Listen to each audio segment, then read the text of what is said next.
నమస్కారం అండి. ఈరోజు వీడియోలో మనం వసంత పంచమి అంటే ఏమిటి, వసంత పంచమి విశిష్టత గురించి వీడియోలో మనం తెలుసుకుందాం.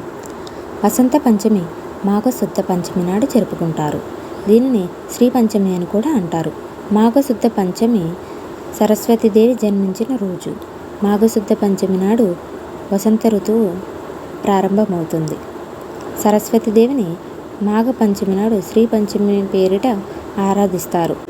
సర్వ విద్యలకు సరస్వతీదేవిని ఆరాధిస్తారు కనుక చిన్న పెద్ద తేడా లేకుండా పుస్తకాలు కలములు అమ్మవారి దగ్గర పెట్టి ఈ రోజున ఆరాధిస్తారు. సంగీతం నృత్య సాహిత్యాలు కూడా ఈ దేవియే మూలం కనుక ఈ తల్లిని నృత్య కేలి విలాసాలతో సూచిస్తారు.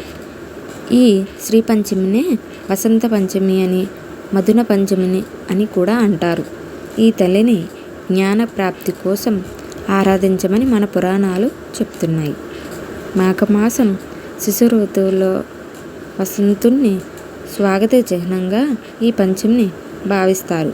సరస్వతీదేవి దగ్గర అక్షరాభ్యాసం చేస్తే పిల్లలు జ్ఞానరాశులు అవుతారని, అమ్మవారి కరుణతో సద్బుద్ధిని పొందుతారని శరన్నవరాత్రుల్లో మూలా నక్షత్రం రోజున సరస్వతి రూపంలో దుర్గాదేవిని ఆరాధించినప్పటికీ మాఘమాసంలో వచ్చే పంచమి తిథి నాడు సరస్వతీదేవిని ప్రత్యేక ఆరాధన విశేష పూజలు చేస్తారు.